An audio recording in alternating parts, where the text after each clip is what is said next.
Hola, bienvenidos a esta sesión sobre revisión de textos. 5 van a ser las cuestiones que vamos a comentar. En primer lugar, los espacios. En segundo, la puntuación. Algunos consejos sobre expresión. Una advertencia sobre que no se fíen demasiado de los revisores. Y por último, algunos consejos para poder revisar y dejar sus textos limpios, maravillosos y listos para que cualquier persona les pueda leer con interés. ¿Les apetece leer este texto? A mí la verdad es que nada. Si nos fijamos, puede estar muy bien escrito, puede tener un contenido maravilloso, ser justo el documento que precisamos para acabar nuestro trabajo. Pero le falta algo, le faltan esos espacios, le falta esa separación de párrafos que hace que cada idea o cada aspecto importante esté sintetizado entre dos espacios que lo conforman como párrafo. No es una cuestión estética tampoco, sino que está reglamentado. Y de hecho, la ortografía de la lengua española nos dice que hay que marcarlo para que de esa manera facilitemos al lector su lectura. Que hay dos sistemas. Uno es dejando un espacio entre el margen izquierdo y la primera palabra que escribamos. Como por ejemplo podemos ver aquí en el segundo párrafo, los párrafos. Y que, debido al uso del HTML y de algunos otros lenguajes informáticos, también es admisible que se pueda dejar un doble espacio entre el final de un párrafo, terminado por un punto y aparte, y el siguiente.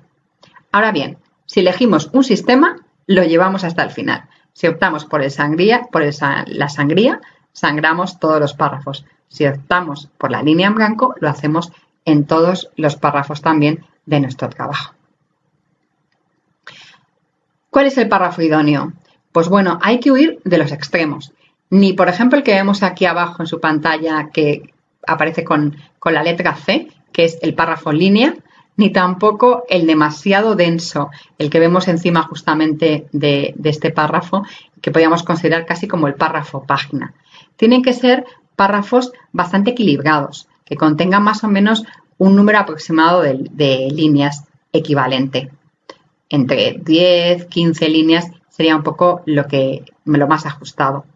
Y recordemos que no tenemos que se puede usar el punto y seguido o la coma o el punto y coma en medio de un párrafo, que no pasa nada. Llegamos así a otra cuestión que es relevante y es que estéticamente tiene que estar justificado. Es decir, todas las líneas tienen que acabar y empezar en la misma línea de margen para que de esa manera sea más atractivo. No lo dice la RAE, pero lo dice el poder atraer y hacer más legible nuestros textos. Llegamos, por tanto, a la puntuación, nuestro segundo punto. Se cuenta una anécdota de Carlos V en las que una coma tuvo su importancia. Al emperador, como dice esta historia, se le pasó a la firma una sentencia que decía así: perdón imposible, coma, que se cumpla su condena. Y no sabemos si al monarca le ganó su magnanimidad y antes de firmarla movió la coma de sitio, con lo que quedó la frase perdón, coma, imposible que se cumpla su condena. De esta manera, pues esa coma perdió y cambió la suerte de algún desgraciado. En este caso para bien, pero no consientan que alguna coma les cause y les proporcione alguna mala pasada. Por ejemplo, es un acierto poner entre comas cualquier elemento, cualquier oración que forme como una unidad y que funcione como explicación o paréntesis de algo. También se usa para algunos tipos de conectores. En primer lugar, en efecto, por tanto, si está entre medio de la oración van entre comas y si no, empieza oración, pero después de ese por tanto le ponemos esa coma. Sin embargo, es un error inadmisible, no condenado con la muerte, pero sí que denota una mala expresión y un mal uso de la puntuación, el poner una coma antes de una conjunción en coordinante, es decir, en una aglomeración de palabras. Si decimos vino a mi casa junto con María, Pedro, Luis, Y Javier. Pues antes de este y Javier no hace falta poner la coma porque esa I precisamente actúa de una manera equivalente. Y un error imperdonable es el de poner una coma entre sujeto y verbo. Si tienen esa concordancia y esa unión, por favor, lo que ha unido la gramática, que no lo separe el hombre o la mujer. ¿De acuerdo con la coma?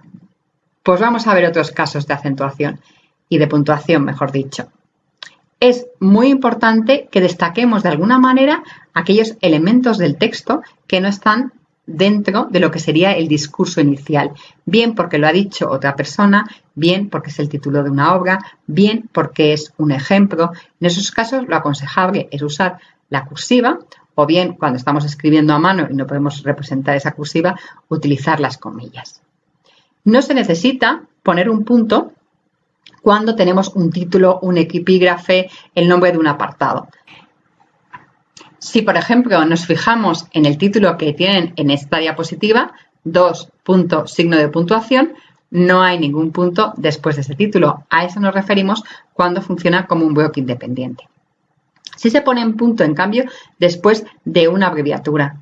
Y igual que veíamos que era muy relevante dejar espacios entre párrafos, también se recomienda dejar después y no antes de una coma y de un punto. Vayamos al tercer apartado, que es el de la expresión. La verdad es que esta persona, si no estaba muerta cuando llegó o cuando lo tiraron, después de lo que escribió este periodista, está totalmente rematado.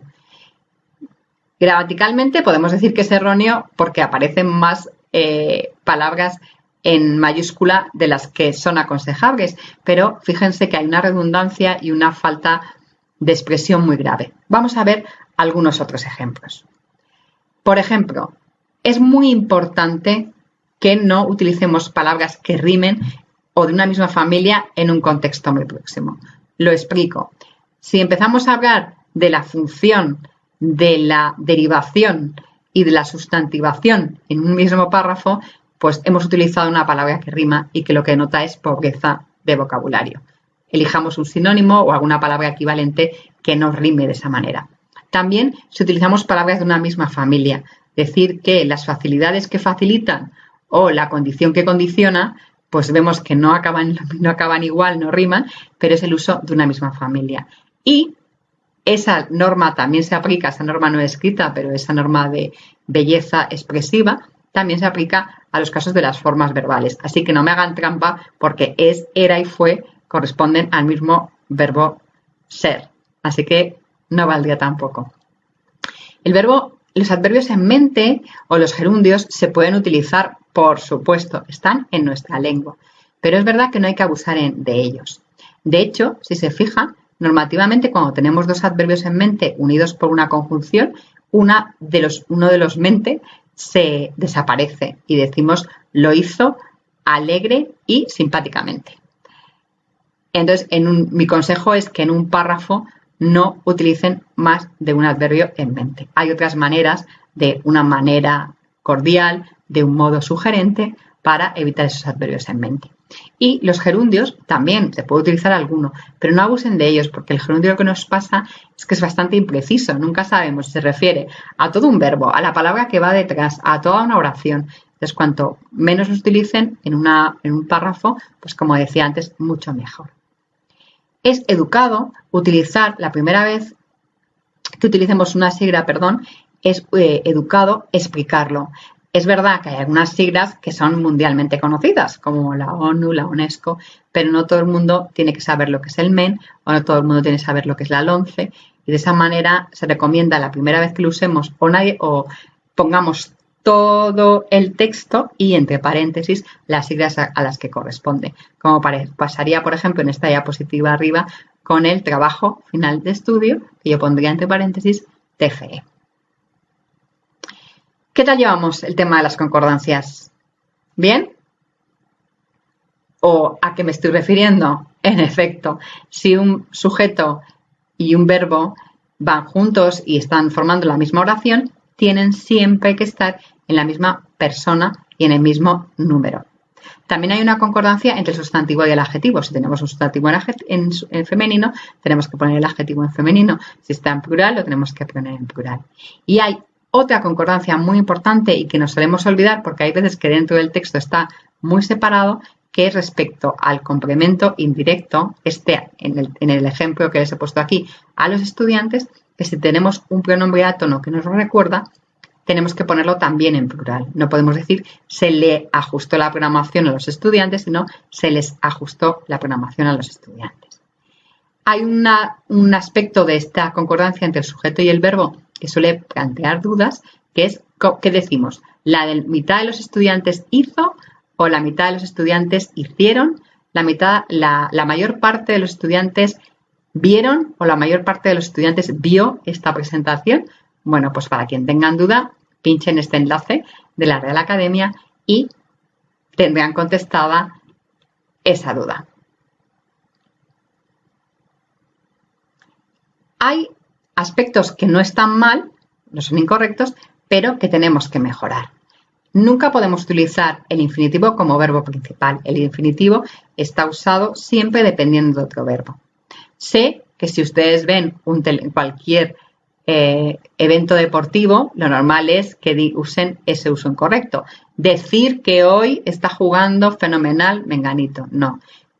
Convendría resaltar, nos gustaría resaltar, sería conveniente resaltar que hoy Menganito está jugando muy bien. Es muy enriquecedor intentar utilizar sinónimos y huir de una serie de palabras comodín que todo el mundo tiene. Pues si utilizamos mucho el es o cualquiera de sus formas, el resulta, constituye, forma parte. Si utilizamos mucho el hace, pues lo mismo, deriva, devuelve, se convierte. En vez de algo, pues utilizar otro sustantivo, utilizar un sustantivo, otra palabra equivalente. También huir del cosa. Si detectamos que no solo el también, sino hay otras palabras que solemos usar mucho, pues utilizar un sinónimo. Todos tenemos pues que usamos o el además o del por eso o por ello, pues utilicemos alguna otra expresión y alguna otra conector o palabra que demuestre que no solamente conocemos y escribimos bien, sino que queremos nuestra lengua y estamos cada vez dominando más ese instrumento maravilloso que nos permite comunicar con las otras personas. Una cuestión que nos suele preocupar es qué hacemos con los extranjerismos. Bueno, pues en cuanto podamos, utilizamos la palabra equivalente en el español, porque entre decir tableta o decir tablet solo hay una vocal, o sea, tampoco es que escribamos muchas más palabras. Entre el link o enlace tampoco es que haya muchísimo. Entre patrocinador y sponsor, pues ya hay algunas letras más de diferencia, pero tampoco es que estemos escribiendo 5 palabras más para explicar o definir el mismo significado. Entonces, como decía, siempre que podamos lo traducimos. Lo adaptamos, sí, hay palabras que tanto usarlo, lo que ha hecho es que les mantenemos y les damos incluso el acento. Los queremos tanto y los españolizamos tanto que hasta si tienen que llevar tilde se la ponemos. Sin embargo, y como tercera situación, nos podemos encontrar con palabras que es que no encontramos ninguna que sea equivalente, no lo podemos traducir de otra manera. Entonces, sean tanto palabras del inglés, anglicismos, como del francés, galicismos, como del alemán, etcétera, o latinismos, o del griego, lo aconsejable es que lo pongamos en cursiva, ¿vale? Para indicar que es una palabra que viene de otra lengua. Y en este caso mantenemos la gramática de esa lengua de procedencia y no lleva tilde, en el caso de que no la lleve. El plural genérico, bueno, pues no está aceptado porque no es una distinción. La A no lleva ningún sexo incluido y la O tampoco lo lleva. De esa manera, cualquier aspecto que vaya en contra de la economía lingüística, el todos y todas, estudiantes, estudiantas, es muy desaconsejable. Y por otro lado, también el uso de esta arroba para indicar tanto a los niños de un sexo como de otro, tampoco es desaconsejable. Las palabras no tienen sexo, tienen género. Ha sido utilizado por convención y se ha establecido que en español sea la A para muchas de las palabras, que muchas son femeninas, pero para otras no, y que la O sea para muchas de las palabras en masculino, pero para otras no. Pero si piensan ustedes en otras lenguas latinas, pues se ha elegido la I o se ha elegido la E precisamente para eso, o sea que la letra en cuestión no va asociada a ningún sexo. Ténganlo en cuenta. El cuarto punto que vamos a tratar es la revisión de textos. En primer lugar, cuarto texto en cuanto al uso y al disfrute de esos revisores. ¿Tienen que utilizar un revisor de texto? ¿Lo aconsejamos? Sí, por supuesto, ayuda mucho. Siempre que a ustedes luego no les provoque un problema el tener que hacer un examen o tener que rellenar un escrito en el que no cuenten con esa valiosa herramienta.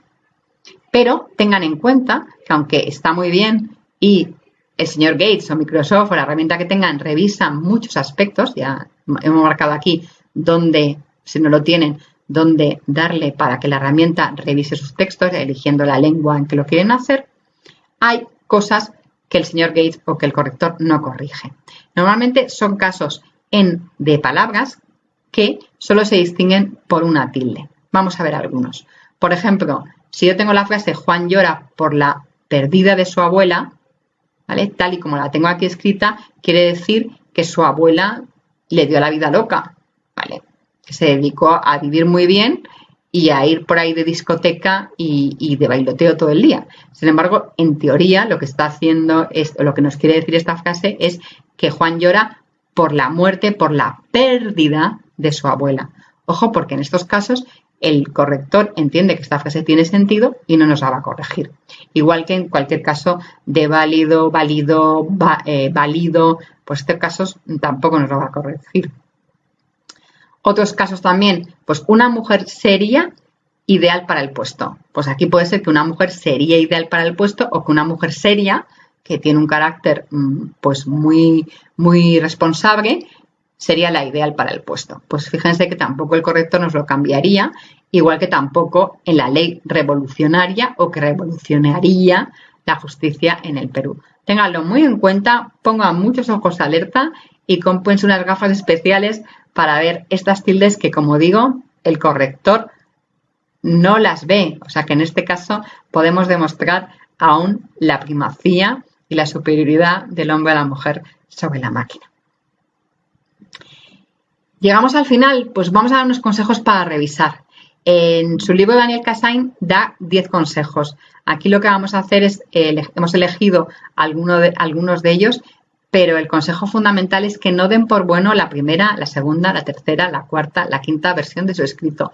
Todo es susceptible de mejorar, sobre todo cuando en algún momento, y gracias a las técnicas del ordenador, de los procesadores de texto, podemos cortar, cambiar un texto. Pues hay muchas veces que lo que hacemos es cambiar otras cosas que no queríamos, modificar otras cosas y el significado puede perderse. Entonces, no es perder tiempo en ello, sino que todo lo que ayude a la legibilidad del texto, a que los demás entiendan mejor nuestros escritos, va a contribuir también a que les gusten, lo utilicen y los disfruten más.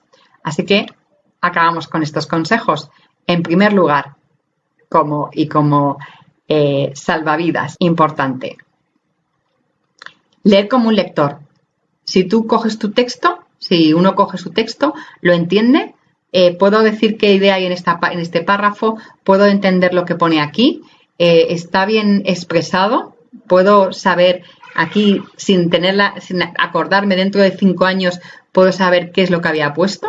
Bueno, pues ponernos esas gafas de lector y revisar ese texto de esta manera.